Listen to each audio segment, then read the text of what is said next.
Hey, and welcome to the MMA's Lovers Podcast, episode 5, guys. It'll be a short little thing before holidays.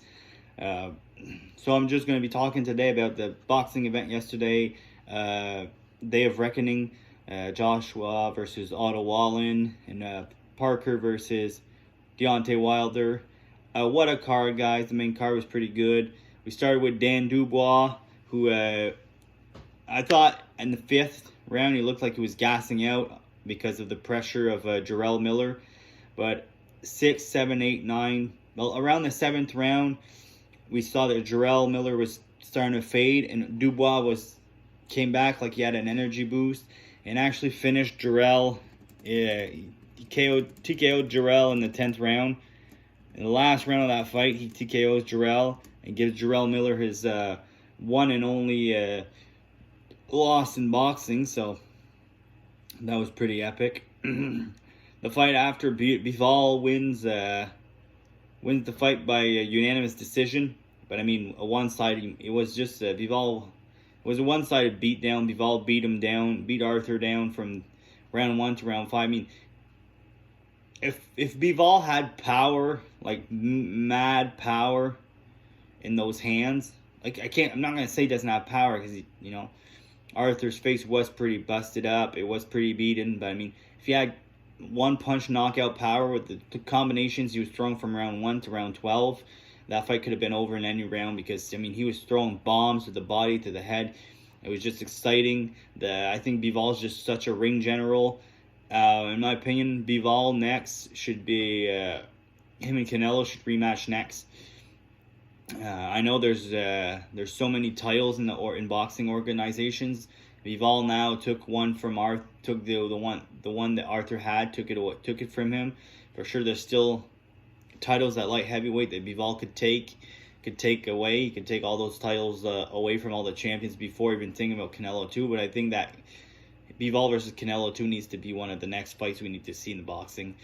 I think Canelo's been proven since that loss. He's proven that he's still dangerous. He's been beating the hell out of everybody else. So in my opinion, we need Bivol versus Canelo 2. For sure, Bivol could go get all those light heavyweight titles and become undisputed light heavyweight and then fight Canelo, or Canelo fights him now, and let's see. But I think Bivol, like Devin Haney, Bivol's such a ring general. There's just two differences, that Devin Haney is more a counter puncher, where he waits till you come in. Sometimes he attacks, but he's more a defense, offense kind of guy.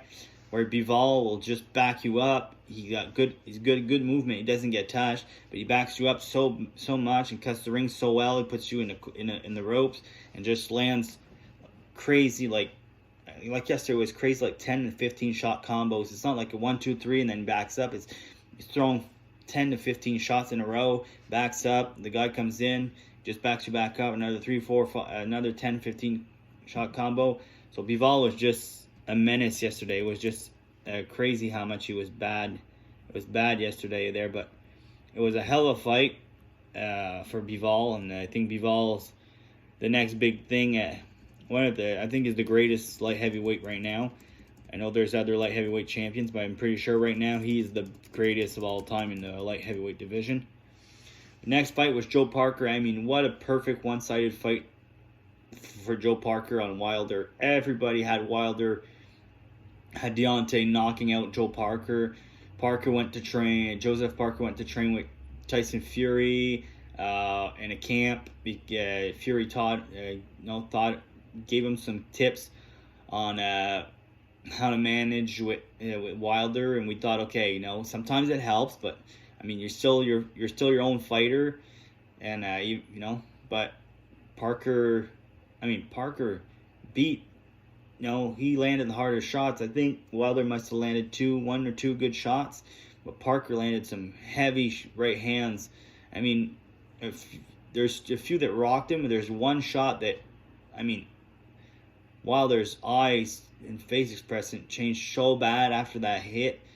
I mean, he was pushed in the corner, and Wilder was just eating a lot of shots.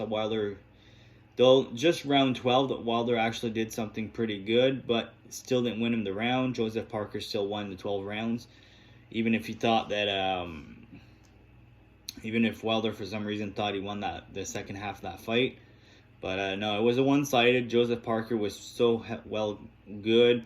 He landed the harder shots. He landed the combinations. Well, it looked like Wilder was just looking for that big heavy right hand instead of just moving, sliding, and landing the left, landing combinations. He was just waiting for that right hand because he was always trying to throw that heavy right hand. Parker moved out of the way and then landed some good combinations to the body and everything. So it was a crazy fight. So yeah, what I think right now is So first, before I say what I think Parker should do next, I think I'm just gonna let you guys. I'm gonna let you guys know the main event. The main event, and then I'm gonna tell you what I think Parker should be doing next. After beating Deontay Wilder. So give me a second, guys.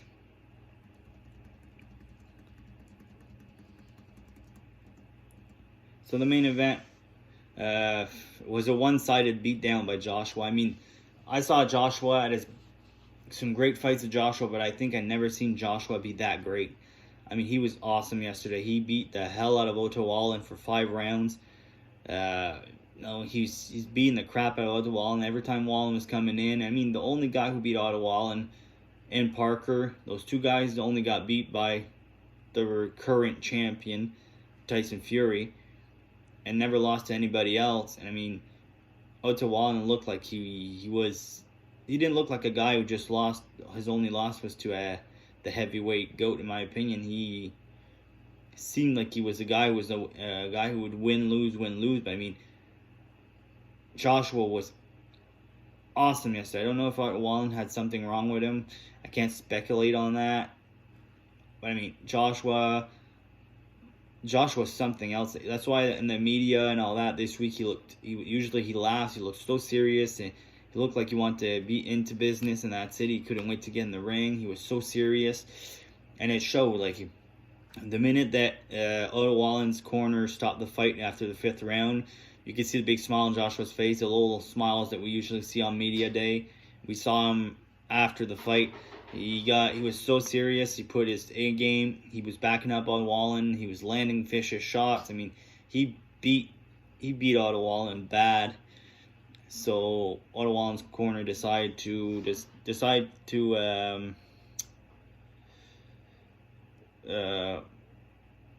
Wallin's corner decided to stop the fight. But what a show from Joshua. Joshua seemed like it was the Joshua we used to love and everything.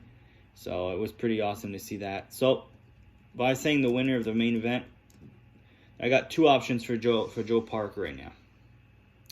Joe Parker fights Joshua.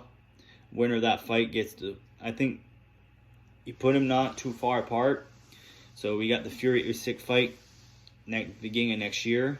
The winner of that fight gets the win versus the winner of Joshua versus Parker, or Parker waits or Parker tries to see if he can get the winner of Usyk versus Fury. But at the same time, I think Joshua will be waiting for that fight too. For the Joshua fight too, for the Usyk versus Fury fight too, before deciding, I think Joshua will be waiting for that fight too. I don't think he'll be wanting to fight Parker. I think how Eddie Hearn was talking yesterday after the fight, he wants to be a 3-time heavyweight champion. So I think Joshua will be waiting for the Usyk versus Fury fight, the winner of that fight that becomes the undisputed heavyweight champion. I think Joshua's going to wait for that fight. So saying Fury wins will be Fury versus Joshua. But I think Parker could fight maybe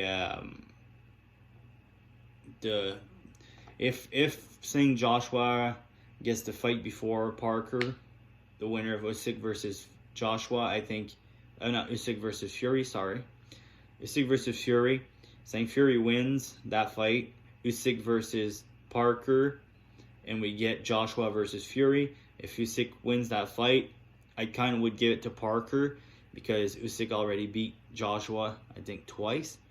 So I think it'd be better to give Parker Usyk if he wins, and Fury gets Joshua. No matter what, I think Joshua versus Fury, Usyk versus Parker.